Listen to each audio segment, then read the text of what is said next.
Hi everyone, good evening. Dinner na. Alam niyo ba ang tagal na nito sa ref? Cucumber saka kamatis. So hindi na sila fresh masyado. Lalo yung kamatis. Wala kasi akong gas kaya ito yung dinner ko ngayon. Tapos nainganyo ako sa cucumber kasi yung kapatid ni Nessa, si Jemica, kumakain siya ng cucumber last time na pumunta ako sa kanila. Yan si Balky, parang harang, at saka excuse me man. Tingnan nyo guys, nilagyan ko lang isang cucumber lang to sa tatlong kamatis. Tapos, ang tawag dito, nilagyan ko lang siya ng konting asin. Tapos tinanggal ko yung buto ng kamatis. May nakaharang. Anong fresh na pa rin yung cucumber. Yung kamatis, tikman natin. Parang okay siya na mayroong halong konting asin.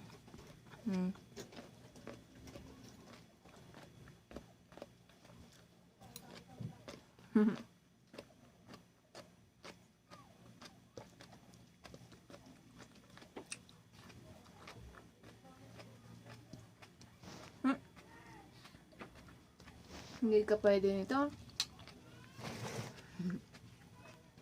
Ayan. Kumakain din ba kayo ng ganito, guys? Mas mabuti, alam nyo, mas better yung wala akong gas. Kasi parang hindi ako nagduduto ko ng kung ano-ano. Pag may gas kasi, pag nagutom ka. Pansit canton yung unang nasa isip ko. Kasi pinakamadaling lutuin.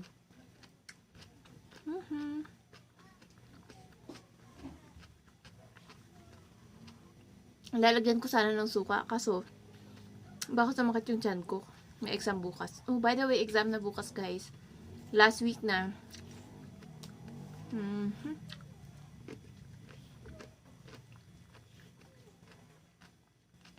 Nag-dinner na ba kayo? Nasabi ko na ba? Kakaigib ko lang. Buti na lang, may water.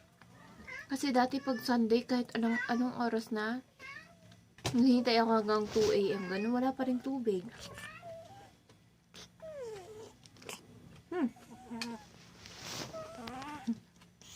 Ayan ko na hinaharangan ng pusa.